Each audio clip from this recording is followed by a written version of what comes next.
हज़रत इमाम आज़म अबू हनीफ़ा रहमतुल्लाह अलैह को यही ओहदा पेश किया गया। उस दौर के अंदर 3 आलिम दीन थे। तो बादशाह का आर्डर आया, आदन ज़रा और थी आओ दरूद पाक पे। बादशाह का आर्डर आया कि मेरे पास आप तशरीफ़ लाएं, आप तीनों में से मैं एक चीफ जस्टिस बनाना चाहता हूँ, काज़ी उल क़ुज़ात। इमाम साहब ने एक साहब को मशवरा दिया, भाई तू तो रूपोश हो जा, ये बहुत बड़ी जिम्मेदारी है, हम फिर ये काम नहीं कर पाएंगे। दूसरे को कहा जब हम जाएंगे तू वहाँ दीवाना बन जाना, दीवानों वाली गुफ्तगू शुरू कर देना और मैं ख़ुद जवाब दे दूँगा अपने अंदाज से। तो ये दोनों पहुँचे, एक साहब रूपोश हो गए, 2 पहुँचे, एक ने तो दीवानों वाली गुफ्तगू, उन्होंने कहा ये तो है पागल, इसको हम क्या ये होगा दें।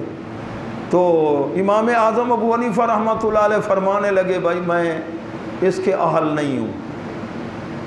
उसने कहा जी आपने झूठ बोला। आपने फरमाया अगर मैंने झूठ बोला है, मैं झूठा होकर क्या काज़ी उल क़ुज़ात बन सकता हूँ? फिर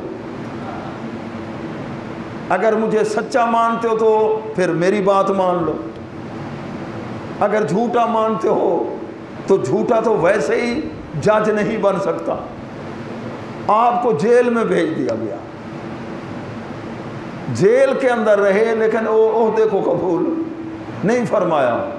और जेल की जिस कोठड़ी में आपका विसाल हुआ, 7000 कुरान मजीद के ख़त्म आप कर चुके थे, 7000 ख़त्म कर।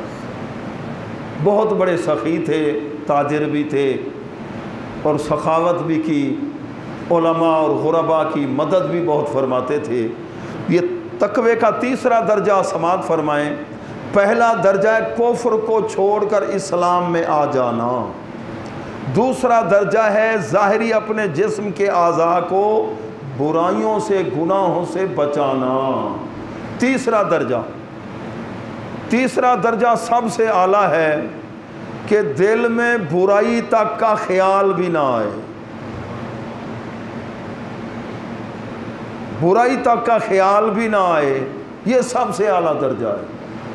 अब 15वीं सदी में हम बैठे हैं, हमारे पास तो पहला दर्जा है कुफ्र को छोड़ के अल्हम्दुलिल्लाह हम मुसलमान हैं।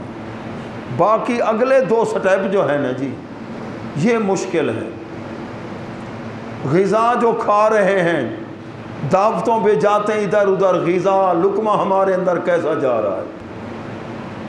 सूद का मामला आम हो चुका है, डायरेक्ट नहीं तो इनडायरेक्ट जो हालात हैं। इसलिए पहले वाली वो रूहानी